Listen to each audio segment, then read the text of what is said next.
There is a specific reason Generation X views life from a unique perspective, and it is not just about nostalgia.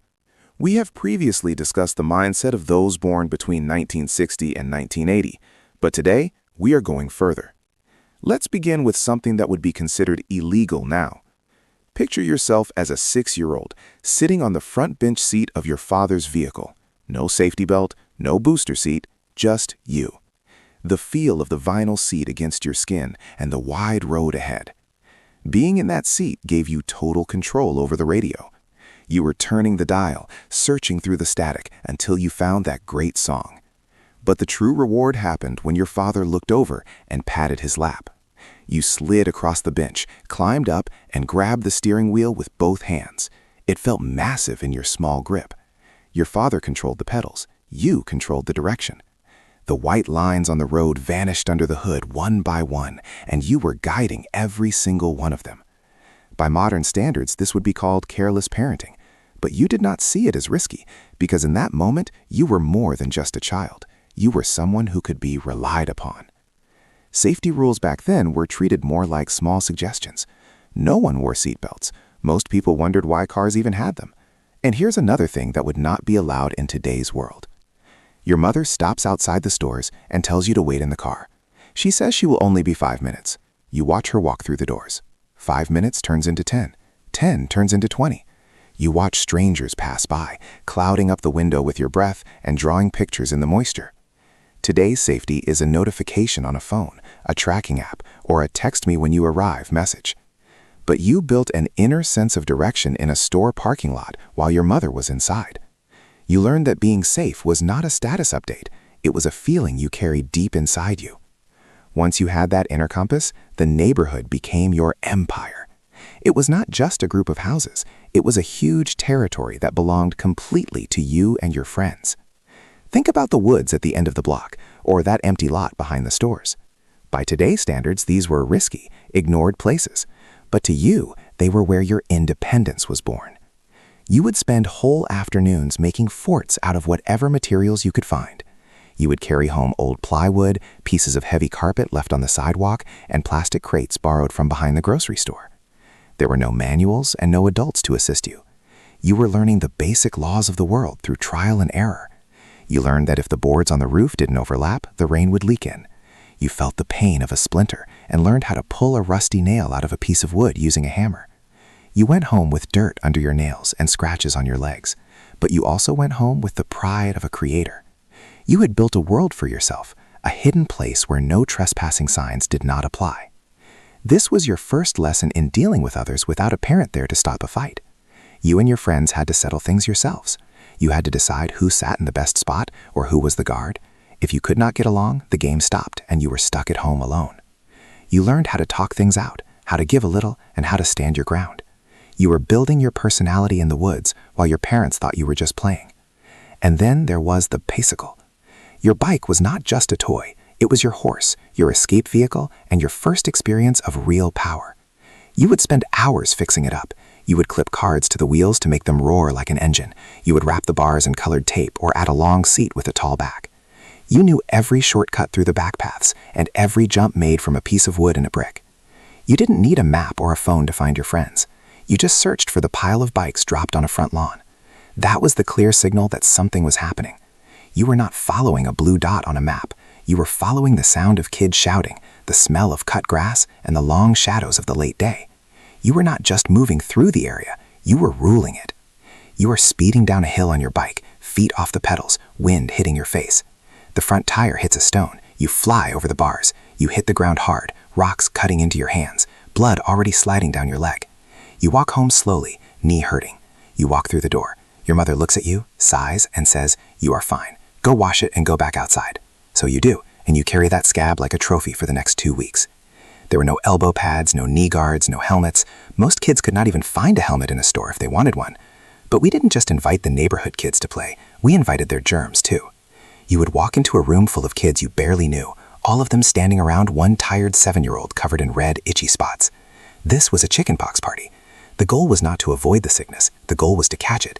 You were there to get it over with, build your strength, and move on. Mothers sat in the kitchen drinking coffee, while their children shared drinks and toys with a kid who was intentionally contagious. This created a toughness that is fading today. You learned early that being hurt and being broken are two different things, a distinction a generation raised in safety and protected spaces often finds hard to make. Your control over the neighborhood didn't stop with shortcuts and forts. It applied to the machines in your life, too. You grew up in a time where the things you owned were not mystery boxes. You could see the parts moving, you could smell the oil, and most importantly, you were expected to know how it worked. Think about the first time your bike chain fell off or your tire went flat. You didn't wait for an expert or a digital update. You turned the bike upside down, resting it on the seat and the bars. You got grease on your hands and black marks on your shirt while you put the chain back on the wheel. You learned the feel of a tool and exactly how much force it took to tighten a bolt without breaking it. By the time you were 10, you were not just a rider, you were a mechanic. That can-do attitude was everywhere. It was a basic part of life. You watched your father under the hood of the car on a Saturday, leaning over the front with a work light. You were the one given the task of holding the flashlight, learning the names of parts like the alternator and the spark plugs. And when the television started to shake or the videotape went blurry, you didn't call a support line. You gave it a solid hit on the side. You would climb behind the big, heavy cabinet to check the colored cables that were always messy with dust. You learned that if you moved the wires just right, the picture would become clear again. You were building a mechanical instinct, a belief that if something was broken, it was your job to fix it. This created a specific kind of confidence that is getting harder to find. You did not feel helpless when the world did not work perfectly.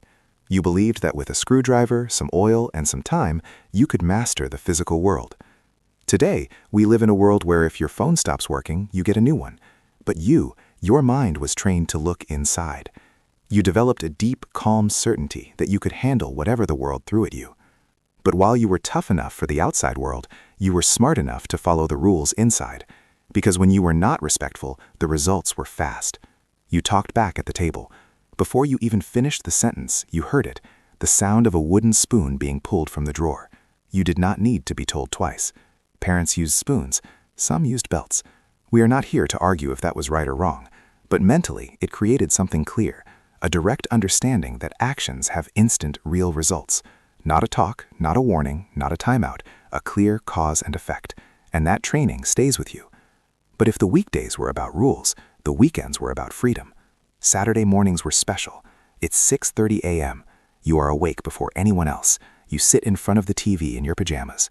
The Flintstones, Scooby-Doo, or Transformers. For the next 4 hours, that TV is a gateway. And here's the thing, if you missed it, it was gone.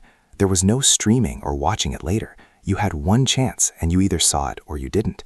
This taught you something about time that is nearly impossible to learn now, that some moments only happen once, that being there matters. You grew up knowing that the world was not going to wait for you. Perhaps the most quiet, strong lesson you learned was in school.